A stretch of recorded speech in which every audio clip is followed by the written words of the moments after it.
अस्सलाम वालेकुम एवरीवन, कैसे हैं आप सब। उम्मीद है आप सब ठीक होंगे। आज मैं फिर से एक वीडियो लेकर आई हूँ आप सबके लिए, जिसमें हम न्यूरोलॉजी का बहुत ही इम्पॉर्टेंट टॉपिक डिस्कस करने वाले हैं। हम डिस्कस करने वाले हैं मेनिंजेस के बारे में, meninges of brain and spinal cord. इसमें हम पढ़ेंगे कि मेनिंजेस का क्या रोल है हमारे ब्रेन और स्पाइनल कॉर्ड के लिए, और किस तरह से मेनिंजेस की डिस्ट्रीब्यूशन हुई हुई है डिफरेंट लेयर्स में। इस टॉपिक को बहुत ध्यान से देखिएगा, ये एग्ज़ाम पॉइंट ऑफ व्यू से बहुत इंपॉर्टेंट है। इसमें एग्ज़ाम से रिलेटेड काफ़ी शॉर्ट क्वेश्चंस और एमसीक्यूज़ भी आ सकते हैं। तो बढ़ते हैं हम अपनी वीडियो की तरफ और स्टार्ट करते हैं आज का टॉपिक। लेकिन अगर आपने हमारा चैनल अभी तक सब्सक्राइब नहीं किया तो काइंडली इसको सब्सक्राइब करें और बेल आइकन दबा दें, ताकि ऐसे ही वीडियो आप तक पहुंचती रहें। बढ़ते हैं आज के टॉपिक की तरफ।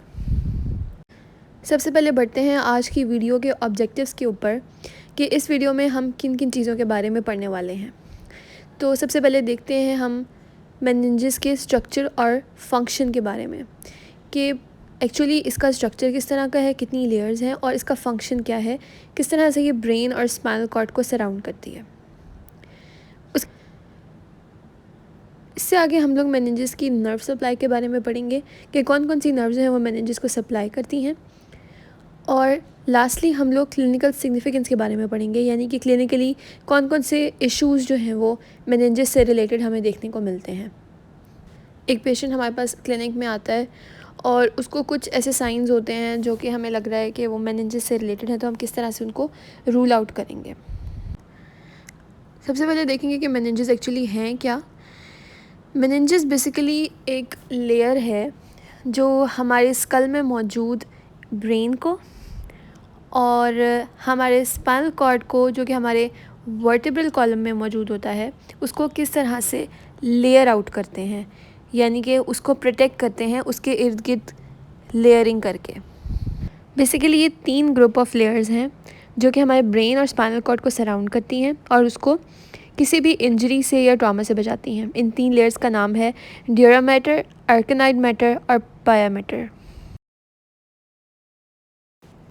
अब सबसे बाहर जो लेयर मौजूद होती है, outer most layer, dura mater के बारे में पढ़ते हैं। Dura mater of brain is conventionally described as 2 layer, यानी कि ये बेसिकली 2 लेयर होती हैं। एक है हमारे पास एंडोस्टियल लेयर, एक है मेनिंजियल लेयर। ये दोनों लेयर्स मिल के ड्यूरा मैटर बनाती हैं, endosteal and meningeal. These are closely united except along certain lines where they separate, यानी कि ये दोनों बेसिकली जुड़ी हुई ही होती हैं, साथ साथ ट्रेवल करती हैं, इनमें कोई गैप नहीं होता एक्सेप्ट फ्यू पॉइंट्स जिन्हें हम वेनस साइनसेस कहते हैं। ये वो पॉइंट्स होते हैं जहाँ पे ये लेयर्स आपस में जुड़ी हुई नहीं होती हैं, और वेनस साइनसेस वो जगह है जहाँ पे सेरेब्रल वेन्स अपना ब्लड ड्रेन करती हैं। इसके साथ साथ CSF फ्लूइड भी इसी वेनस साइनसेस से ड्रेन आउट होता है। आगे बढ़ते हैं, ड्यूरा मैटर की कंपोजिशन में मौजूद एंडोस्टियल लेयर के बारे में पढ़ते हैं। It is nothing more than a periosteum layer covering the inner surface of skull bone. Skull bone की एक कवरिंग है, हमारी हर बोन की एक कवरिंग होती है जिसको हम पेरियोस्टियम कहते हैं, जो कि सेंसिटिव होती है किसी भी पेन या सेंसेशन के लिए। तो ये एंडोस्टियल लेयर बेसिकली वही कवरिंग होती है हमारी स्कल बोन्स की, और इस पेरियोस्टियम लेयर को ही हम एंडोस्टियल लेयर कहते हैं। आगे बढ़ते हैं मेनिंजियल लेयर की तरफ। Meningeal layer basically proper dura mater है, ये कॉम्पोजिशन है ड्यूरा मैटर की, और इसी को हम प्रॉपर ड्यूरा मैटर भी कहते हैं। ये कवर करती है हमारे ब्रेन को और ये थ्रू आउट कंटिन्यूस होती है। फोरामेन मैग्नम से भी यही गुजरती है with the dura mater of spinal cord, यानी कि स्पाइनल कॉर्ड से का जो ड्यूरा मैटर होता है वो भी यही मेनिंजियल लेयर कंटिन्यू होकर बनाती है। और फोरामेन मैग्नम वो पॉइंट जहाँ से स्कल में बेसिकली सारी नर्व्स का और स्पाइनल कॉर्ड का एग्जिट हो रहा होता है, तो वहाँ पे भी ये मेनिंजियल लेयर कंटिन्यू करके स्पाइनल कॉर्ड के ड्यूरा मैटर को बनाती है। ड्यूरा मैटर की एक ख़ास नर्व सप्लाई होती है, और ये क्वेश्चन एग्ज़ाम्स में अक्सर पूछा जाता है कि what is ड्यूरल nerve supply.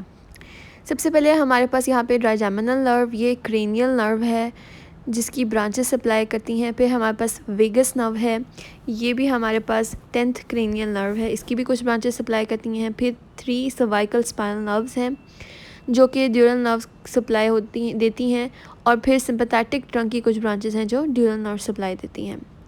Dura possesses numerous sensory nerve endings that are sensitive to stretching, यानी कि ड्यूरा मैटर के पास कुछ ऐसी सेंसरी नर्व एंडिंग्स होती हैं जिनको अगर स्ट्रेचिंग दी जाए या उन पर किसी किस्म का दबाव हो, स्ट्रेच हो, तो वो रिस्पॉन्ड करती हैं, यानी कि वो ड्यूरा मैटर को बताती हैं कि किसी किस्म का स्टिमुलस मिला है, स्ट्रेच स्टिमुलस मिला है, जिसकी वजह से हेडेक की सेंसेशन जो है वो प्रोड्यूस होती है। अब देखते हैं हम सेकेंड लेयर मेनिंजियल लेयर के बारे में पढ़ेंगे, जो है आर्केनाइड मैटर। ये बहुत डेलिकेट है, नाजुक है, इम्परमिएबल है, यानी कि अपने थ्रू किसी भी चीज़ को पास नहीं करने देती, और ये लाई करती है बिटवीन द पाया matter internally and the dura matter externally, यानी कि इसके बाहर ड्यूरा मैटर है और इसके अंदर पाया मैटर होता है। It is separated from the dura by a potential space, the subdural space, यानी कि ड्यूरा मैटर और आर्केनाइड मैटर के दरमियान में एक स्पेस होती है जिसको हम सब ड्यूरल स्पेस कहते हैं। सब मीन्स बिलो ड्यूरा, मतलब कि ड्यूरा मैटर के नीचे वाली जगह सब ड्यूरल स्पेस। इसके अंदर थिन फिल्म ऑफ फ्लूइड होती है। इसके बाद आर्केनाइड मैटर नीचे मौजूद पाया मैटर से भी सेपरेट होती है थ्रू अ स्पेस, जिसे हम सब आर्केनाइड स्पेस कहते हैं, और इसके अंदर सेरेब्रोस्पाइनल फ्लूइड मौजूद होता है। लास्टली हमारे पास इनरमोस्ट लेयर पाया मैटर होती है। ये थर्ड लेयर है vascular membrane covered by flattened mesothelial cells, यानी कि ये मेसोथेलियल सेल से मिलकर बनी हुई होती है। It closely invests the brain, यानी कि ब्रेन के बहुत नज़दीक मौजूद होती है, covering the gyri and descends deep into the sulci. Gyri जो उभार होते हैं ब्रेन की सरफेस पे, उनको हम गायराई कहते हैं, और जो डिप्रेशंस होते हैं उनको सल्काई कहते हैं। तो ये कंटिन्यूस होती है through all the gyri and through all the sulci, यानी कि उभार में भी और डेप्थ में भी जाती है। इसके अलावा ये एक्सटेंड करती है over the cranial nerves. Cranial nerves हमारे पास 12 पेयर्स में होती हैं। There are total 12 pairs of cranial nerves, जो कि हमारे स्कल से निकल के हमारे हेड को और हमारे फेस, हमारे नेक को सप्लाई करती हैं। 12 पेयर्स ऑफ क्रेनियल नर्व्स, और यही जो पाया मैटर है ये इन क्रेनियल नर्व्स के साथ निकल के हमारे क्रेनियल नर्व्स की जो आउटर कवरिंग को, जिसे हम एपिन्यूरियम कहते हैं, उसको कवर करती है, उसके साथ फ्यूज़ हो जाती है। Moving on to the clinical significance of the dura mater, यानी क्लिनिकली इसकी क्या इंपॉर्टेंस आती है, और पेशेंट्स हमारे पास अगर आएँ ड्यूरा मैटर से रिलेटेड तो हम कैसे रूल आउट करेंगे कि इसको मेनिंजिस का कोई मसला है या ड्यूरा मैटर का मसला है। Dura mater serves to protect the underlying nerve tissue, यानी कि जितने भी हमारे नर्वस टिश्यू हैं जो ड्यूरा मैटर के नीचे मौजूद हैं हमारे ब्रेन में, वो सब ड्यूरा मैटर उसको प्रोटेक्ट करता है, उसको किसी भी इंजरी से बचाता है, किसी भी ट्रॉमा से बचाता है। ये आउटर मोस्ट कवरिंग होती है, सो इसकी रिस्पॉन्सिबिलिटी है कि प्रोटेक्ट करे क्रेनियल नर्व्स को by forming a sheet that covers each cranial nerve for a shorter distance as it passes through the foramina in skull, यानी कि जितनी भी क्रेनियल नर्व्स पास कर रही होती हैं उनको प्रोटेक्ट करती हैं उनके इर्द गिर्द शीट बना के, जब वो फोरामिना से गुजर रही होती हैं, यानी स्कल के जो जितने भी होल्स में से वो पास कर रही होती हैं, ताकि उन पर कोई डिप्रेशन या कंप्रेशन ना आए।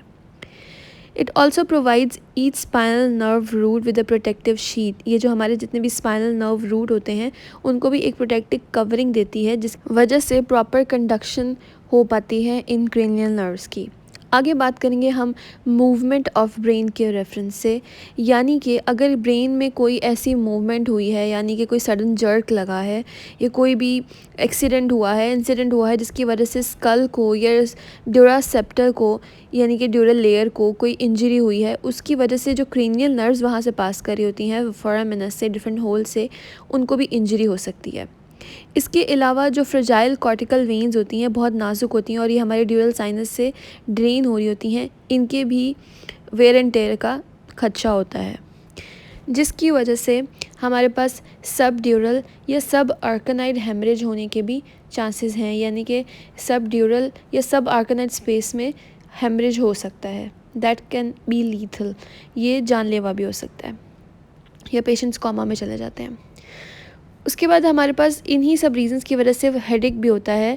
ब्रेन इट्सेल्फ किसी भी हेडेक या किसी भी पेन या किसी भी तरह की सेंसेशन महसूस नहीं कर सकता, it is not sensitive to any kind of pain. लेकिन जो ये ड्यूरल लेयर है ऊपर, इसकी नर्व सप्लाई प्रॉपर होती है, इसमें नर्व रूट एंडिंग्स होती हैं, सेंसरी नर्व रूट एंडिंग्स होती हैं, जो कि रिसीव करती हैं, ऐसे रिसेप्टर्स होते हैं जो रिसीव करते हैं पेन स्टिमुलस को, और इसी की वजह से हमारे ब्रेन जो है उसमें हेडेक होता है। आगे बढ़ते हैं इंट्राक्रेनियल हेमरेज एंड मेनिंजेस के बारे में कि इनका क्या कनेक्शन है। सबसे पहले एपिड्यूरल हेमरेज क्या होता है? ये बेसिकली होता है अगर मेनिंजियल आर्टरीज़ या वेन्स को किसी किस्म की इंजरी या ट्रॉमा हो जाए तो हम एपिड्यूरल हेमरेज पेशेंट्स को देखने को मिलता है। मोस्ट कॉमन आर्टरीज़ कौन सी हैं जिनके डैमेज की वजह से एपिड्यूरल हेमरेज होता है? Anterior division of middle meningeal artery. ये बहुत इंपॉर्टेंट क्वेश्चन भी आ सकता है कि कौन सी आर्टरी मोस्टली डैमेज होती है जब एपिड्यूरल हेमरेज होता है। इसके अलावा सबड्यूरल हेमरेज भी किसी टेयरिंग की ही वजह से होता है और इसमें mostly superior cerebral veins involve होती हैं। अगर इनकी टेयरिंग हो, कोई भी ट्रॉमा हो इनको, तो सबड्यूरल हेमरेज होने के चांसेस होते हैं हमारे पास पेशेंट्स में। बात करेंगे मेनिंजियल हेडेक्स के बारे में। ड्यूरा मैटर रिसीव करती है अपनी sensory nerve supply from trigeminal nerve and first 3 cervical nerve. ये हमने पहले भी पढ़ी थी, ड्यूरल नर्व सप्लाई। तो मेनिंजाइटिस अगर हो जाए, यानी कि मेनिंजिस की इन्फ्लेमेशन हो जाए या किसी किस्म का भी मेनिंजिस को इंजरी हो जाए, तो हमारे पास headache over the entire head और बैक ऑफ नेक होता है। इसके अलावा किसी भी किस्म का ट्यूमर अगर एक्सपेंड कर रहा है, यानी कि बढ़ रहा है आहिस्ता आहिस्ता हमारे ब्रेन में अगर मौजूद है, तो इंट्राक्रेनियल प्रेशर रेज करता है, बढ़ता है, जिसकी वजह से स्वेयर हेडेक और वो ऐसा हेडेक जो कि कंटिन्यूस होता है और प्रोग्रेसिव यानी बढ़ता रहता है, कम नहीं होता वक्त के साथ। अल्कोहलिक हेडेक है, अगर अल्कोहल कंजम्पशन बहुत ज़्यादा है, बहुत ज़्यादा अल्कोहल किसी ने यूज़ की है, तो डायरेक्टली मेनिंजिस को इफ़ेक्ट होता है, टॉक्सिक इफ़ेक्ट होता है। इसके अलावा दूसरे हेडेक्स किसी भी टीथ के डिज़ीज़ की वजह से या पेरानेज़ल साइनसिस की वजह से या आई इन्फेक्शन की वजह से भी हो सकता है। कोई भी डेंटल इन्फेक्शन है, कोई भी साइनसाइटिस जो कि बहुत कॉमन कॉज होता है हमारे हेडेक का, ये सारी पेन जो है वो हमारे फेस और नेक को रेफ़र होती है और हमारे फॉरहेड को along the branches of trigeminal nerve, क्योंकि यही ट्राइजेमिनल नर्व जो है वो हमारे फेस को, फॉरहेड को और हमारे फेस की स्किन को सप्लाई कर रही होती है।